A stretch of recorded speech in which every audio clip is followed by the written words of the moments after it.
महाराज वो मेहमान रुक गए, और जब वो मेहमान रुके रहे, रुकने के बाद जब शाम हो गई, यही वो माता पिता और बालक जाकर के भगवान के सामने खड़े हो गए, शाम की आरती करने लगे। और यही बालक कहने लगा कि त्वमेव माता च पिता त्वमेव, त्वमेव बंधु च सखा त्वमेव, त्वमेव विद्या द्रविणं त्वमेव, त्वमेव सर्वं मम देव देव।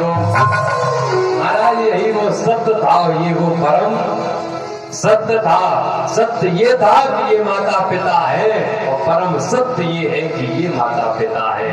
सत्य ये है कि इस जन्म के लिए माता पिता है, अगले जन्म में होंगे या नहीं होंगे नहीं पता है, पिछले जन्म में थे या नहीं थे नहीं पता है, लेकिन ये जो माता पिता है ये पिछले जन्म में भी थे, इस जन्म में भी है और अगले जन्म में भी रहेंगे।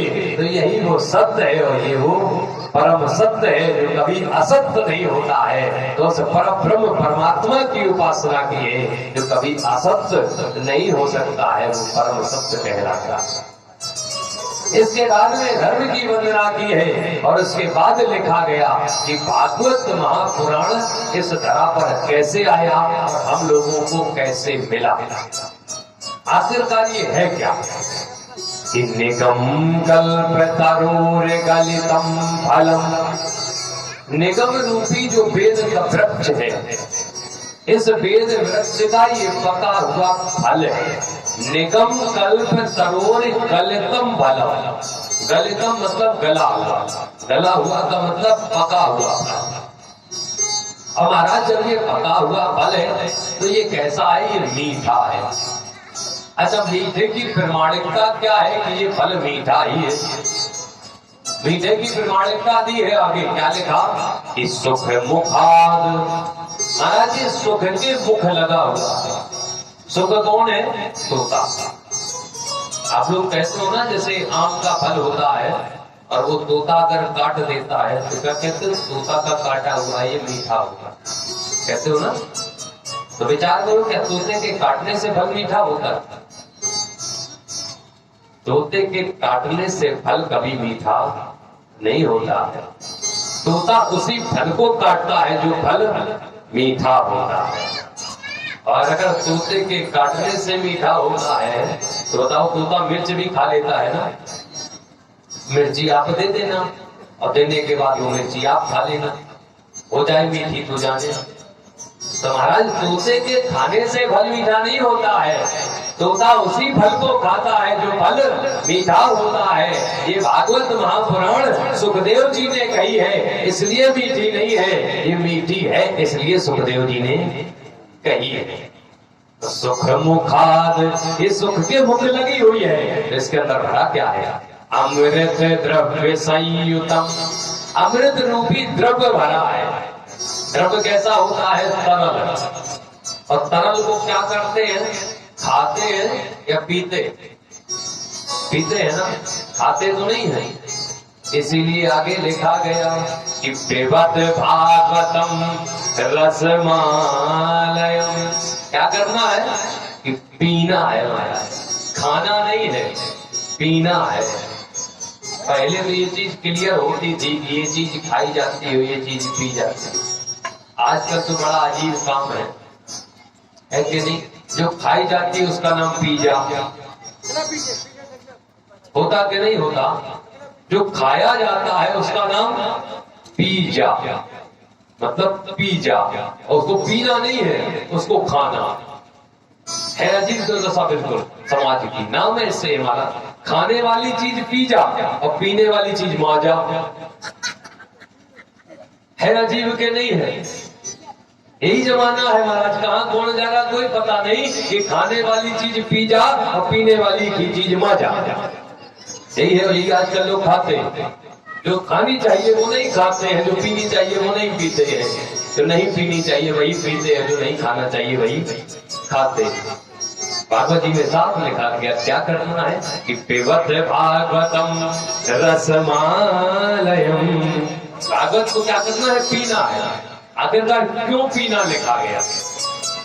लिख देते कि श्रवण भागवतम रसमालयम। श्रवण कर लेते, लिख सकते थे। देखना लिख लेते कि दृश्यम भागवतम। दृश्य करो, देखो। आखिरकार पीना क्यों लिखा? जैसे आपको कोई फल मिले और फल आप खाना, और जब खाओगे तो गुठली और छिलका फेंक दोगे, फेंकोगे ना। और आपको मान लो किसी फल का जूस दे दिया जाए, और जब जूस दिया जाए कुछ फेंकोगे, पूरा पी जाओगे ना, फेंकोगे नहीं ना। तो महाराज इसीलिए पिबत लिखा है कि इस भागवत महापुराण में कुछ छोड़ने लायक चीज नहीं है, सारी की सारी पी जानी है। कोई एक भी प्रसंग, एक भी श्लोक, एक भी शब्द ऐसा नहीं है जो बेकार का हो, जो तुम्हें छोड़ना हो। जिस प्रकार से जो भी पिबत, जो भी द्रव्य होता है पूरा पिया जाता है, इसलिए ये भागवती आपको पूरी पीनी है। इसमें छोड़ने लायक कोई चीज नहीं है। इसलिए लिखा है कि पिबत भागवतम रसमालयम। और कैसे पीना है, वो कितनी बार पीना है कि मुहुरहो, मुहुर मुहुर मतलब बार बार, जब तक इससे रस निकलता रहे इसको पीते ही रहो। और कैसे बन करके? रसिका भुव भाव का, रसिक बन करके और भावुक बन करके। परमात्मा की जब कथा सुनो तो भाव से सुनो। कि परमात्मा की कथा में अगर करुण आए तो फिर भक्त रोने लगता है, और हास्यवृत कथा आती है तो भक्त हंसने लगता है। महाराज परमात्मा ने अगर ये शक्ति किसी को दी है तो इंसान को ही दी है। हंसने की, रोने की दी है कि नहीं है? बताओ, जानवरों के पास तो नहीं होती हंसने की शक्ति। कभी देखा किसी भैंस को हंसते हुए, किसी गधे को हंसते हुए? कभी देखा? इंसान को देखा है कि इंसान हंसता है। महाराज फोटो खींचने वाले होते हैं ना, वो भी फोटो खींचते हैं तो जब खींचने से पहले क्या कहते हैं? स्माइल प्लीज, मतलब हंसी। और जैसे हंसते हैं तो फोटो कितनी अच्छी आती है। और बाई चांस अगर ना हंसो लगता है पूरी फोटो बेकार हो गई, मातम सा छाया है। महाराज एक पल के लिए जब मुस्कुरा देते हो तो एक तस्वीर अच्छी बन जाती है। और जीवन भर हंसते रहोगे तो पूरा जीवन अच्छा बन जाएगा। फिर क्यों उदास होते हो जब जीवन दिया गया है हंसने मुस्कुराने के लिए? फिर भी लोग उदास रहते हैं। हंसते मुस्कुराते रहिए, क्योंकि इंसान का जन्म हंसने मुस्कुराने के लिए हुआ है। और कहीं हंसने की बात चल रही हो और व्यक्ति ना हंसता हो, चुपचाप बैठा हो, तो महाराज समझ लेना कि वो बनने की तैयारी में जो हंसे नहीं। समझ गए ना कि हंसने की बात हो और वो ना हंसते हो तो वो बनने की तैयारी में जो हंसते नहीं। जैसे वो देखो सामने है, तो देखो हंसते नहीं है, पधे रहते हैं। उनके सामने खूब गाना गाओ, नहीं हंसेंगे, कोई फर्क नहीं पड़ेगा।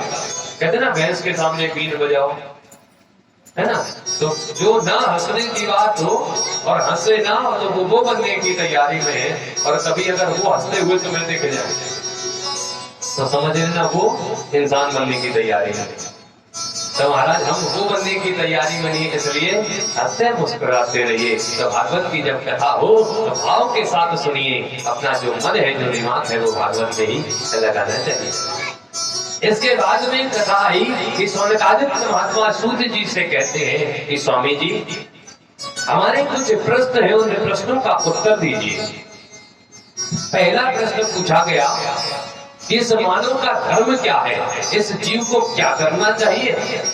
तो जब धर्म की बात आई तो बताया गया कि मानव की जो देह मिलती है वो परहित के लिए ही है, उसे परहित ही करना चाहिए।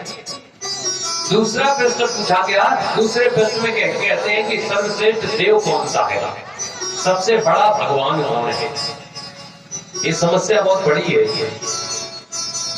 बड़ी ऐसी है कि जो देवी जी की पूजा करते वो कहते हैं हमारी देवी जी बड़ी, जो कन्हैया जी की पूजा करते वो कहते हैं हमारे कन्हैया जी बड़े, जो राम जी की करते वो कहते हैं हमारे राम जी बड़े, जो भोले बाबा करते वो कहते हैं हमारे भोले बाबा। लेकिन आखिरकार बड़े कौन है? विचार करने वाली बात है। देवता भी अलग अलग है, भक्त भी अलग अलग है। कुछ असली होते हैं, कुछ नकली होते हैं, कुछ फसली होते हैं फसली देवता, और फसली भक्त भी होते हैं। जब जैसी फसल आई तब ऐसी पूजा। नवरात्रि आई तो बढ़िया देवी जी के भक्त हो गए, जन्माष्टमी आई तो कन्हैया जी के हो गए, उड़वा मंगल आया तो बंधन लपेट लिया बढ़िया एकदम हनुमान जी के हो गए। ये फसली होते, जैसी फसल वैसी हो गए, उसी की तरफ भागने लगते हैं। महाराज बताया गया कि सारे देवता एक समान है, ना कोई बड़ा है और ना कोई छोटा है। तो पूजा कैसे करनी चाहिए? कहते हैं चाहे जिसकी भी पूजा करो, लेकिन अनुराग एक में रखो, एक देव को ही मानो। तो सौनकादिक ऋषि पूछने लगे, एक देव को माने मतलब? जैसे हम हनुमान जी की पूजा करते हैं तो हनुमान जी को देवता मानते हैं, और रास्ते में कहीं कन्हैया जी का मंदिर मिल जाए तो उनकी पूजा ना करें, ना उनको प्रणाम करें, क्योंकि हमारे देव तो ये। ऐसा नहीं, मानो इनको, इनमें अनुराग रखो, लेकिन रास्ते में अगर किसी भी देवता का मंदिर मिल जाए उसमें जाकर उनको प्रणाम करो और उनके सामने हाथ फैलाओ, तो उनसे एक ही बात कहो कि प्रभु आप मुझे बस इतना आशीर्वाद दे दो कि भगवान हनुमान जी का आशीर्वाद, उनका ऐसे ही कृपा मेरे ऊपर सदा बरसती रहे। जिसके प्रति अनुराग है और दूसरे भगवान से मांगो भी तो यही मांगो कि हमारे जो इष्ट हैं उनकी कृपा मेरे ऊपर ऐसी ही बनी रहे, यही मुझे आप आशीर्वाद दे दो। तो परमात्मा के प्रति अपना अनुराग ना बदलो, परमात्मा की सबकी पूजा करो, लेकिन अनुराग एक परमात्मा में रखो। इसके बाद पूछा गया कि परमात्मा अगर अजन्मा है तो ये जन्म क्यों लेता है? तो कहते हैं कि जब जब होए धर्म की हानि, बाढ़े असुर महा अभिमानी, तब तब ये प्रभु आते हैं। जब ये पापाचार अत्याचार धरा पर बढ़ता है तो उस परमात्मा को यहाँ पर आना पड़ता है। तो सौनकादिक ऋषियों ने पूजा के अगर जन्म लेता है तो इसके अवतार कितने हुए? तो कहते हैं कि परमात्मा ने अंशों सहित 24 अवतार लिए हैं। इन 24 अवतारों में 2 अवतार प्रमुख हुए हैं, जिसमें नर लीला की है, एक राम अवतार और एक कृष्ण अवतार। 5वां प्रश्न कर दिया कि स्वामी जी ये बताओ कि शास्त्रों का सार क्या है, और 6वां प्रश्न कर दिया कि जब भगवान कन्हैया धराधाम को छोड़ करके चले गए थे तो ये धर्म किसकी शरण में गया?